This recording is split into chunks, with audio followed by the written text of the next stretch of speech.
हर हर महादेव। ओम नमः शिवाय। श्री शिव पुराण महात्म्य रुद्र संगीता द्वितीय खंड सती।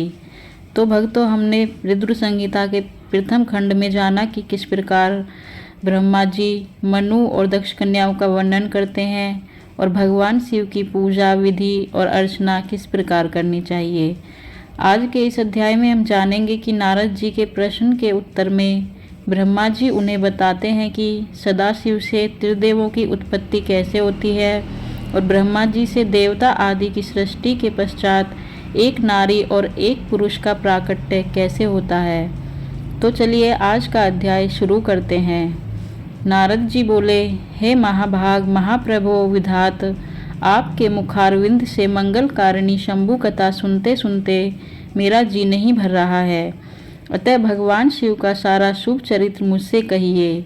संपूर्ण विश्व की सृष्टि करने वाले ब्रह्मदेव, मैं सती की कीर्ति से युक्त शिव का दिव्य चरित्र सुनना चाहता हूँ। शोभाशालिनी सती किस प्रकार दक्ष पत्नी के गर्भ से उत्पन्न हुई, महादेव जी से उनका विवाह किस प्रकार हुआ, पूर्व काल में दक्ष के प्रति रोष होने के कारण सती ने अपने शरीर का त्याग कैसे किया, चेतना प्रकाश को प्राप्त होकर वे फिर हिमालय की कन्या कैसे हुई, पार्वती ने किस प्रकार उग्र तपस्या की और कैसे उनका विवाह हुआ, कामदेव का नाश करने वाले भगवान शंकर के आधे शरीर में वे किस प्रकार स्थापित हुई।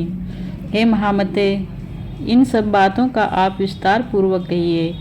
आपके समान दूसरा कोई संशय का निवारण करने वाला ना है ना होगा।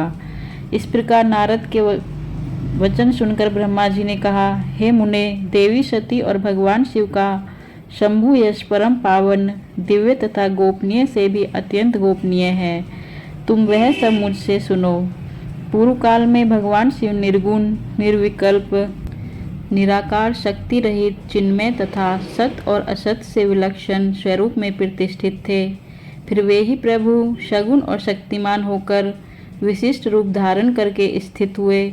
उनके साथ भगवती उमा विराजमान थी।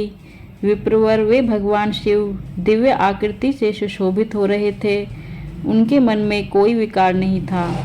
वे अपने परात्पर स्वरूप में प्रतिष्ठित थे।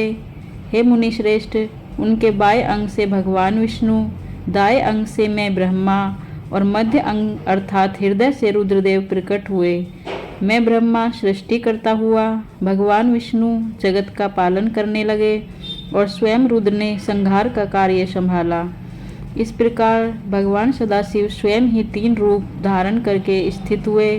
उन्हीं की आराधना करके मुझ लोक पिता में ब्रह्मा ने देवता, असुर और मनुष्य आदि संपूर्ण जीवों की सृष्टि की। दक्ष आदि प्रजापतियों और देव शिरोमणियों की सृष्टि करके मैं बहुत प्रसन्न हुआ तथा अपने को सबसे अधिक ऊंचा मानने लगा। हे मुने, जब मरीचि, अत्रि, पुलहा, पुलस्त्य, अंगिरा, कृतु, वशिष्ठ, नारद, दक्ष और भृंगु, इन महान प्रभावशाली मानस पुत्रों को मैंने उत्पन्न किया, तब मेरे हृदय से अत्यंत मनोहर रूप वाली एक सुंदरी नारी उत्पन्न हुई, जिसका नाम संध्या था। वह दिन में क्षीण हो जाती, परंतु सायकाल में उसका रूप सौंदर्य खिल उठता था। वह मूर्तिमती साय संध्या ही थी और निरंतर किसी मंत्र का जप करती रहती थी। सुंदर बाहों वाली वह नारी सौंदर्य की चरम सीमा को पहुंची हुई थी और मुनियों के भी मन को मोह लेती थी। इसी तरह मेरे मन से एक मनोहर पुरुष भी प्रकट हुआ, जो अत्यंत अद्भुत था। उसके शरीर का मध्य भाग कटी प्रदेश पतला था, दांतों की पंक्तियां बड़ी सुंदर थी। उसके अंगों से मतवाले हाथी की सी गंध प्रकट होती थी। नेत्र प्रफुल्ल कमल के समान शोभा पाते थे। अंगों में केसर लगा था, जिसकी सुगंध नासिका को तृप्त कर रही थी। उस पुरुष को देखकर दक्ष और मेरे सभी पुत्र अत्यंत उत्सुक हो उठे। उनके मन में विस्मय भर गया था। जगत की सृष्टि करने वाले मुझ जगदीश्वर ब्रह्मा की ओर देखकर उस पुरुष ने विनय से गर्दन झुका दी और मुझे प्रणाम करके कहा।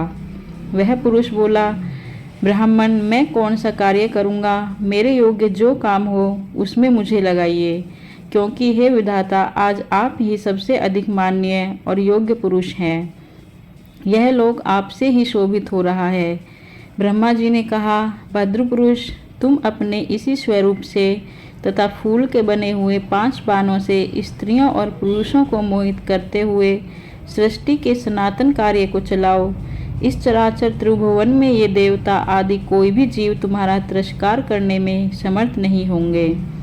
तुम छिपे रूप से प्राणियों के हृदय में प्रवेश करके सदा स्वयं उनके सुख का हेतु बनकर सृष्टि का सनातन कार्य चालू रखो। समस्त प्राणियों का जो मन है वह तुम्हारे पुष्पमय बाण का सदा अनायास ही अद्भुत लक्ष्य बन जाएगा और तुम निरंतर उन्हें मदमत किए रहोगे। यह मैंने तुम्हारा कर्म बताया है, जो सृष्टि का परिवर्तक होगा। और तुम्हारे ठीक ठाक नाम क्या होंगे, इस बात को मेरे ये पुत्र बताएंगे। सूर्यश्रेष्ठ, ऐसा कहकर अपने पुत्रों के लिए अपने कमल में आसन पर चुपचाप मुख की ओर दृष्टिपात करके मैं क्षण भर के लिए बैठ गया। श्री शिव पुराण महात्म्य रुद्र संहिता द्वितीय खंड सती अध्याय 1 व 2 समाप्त।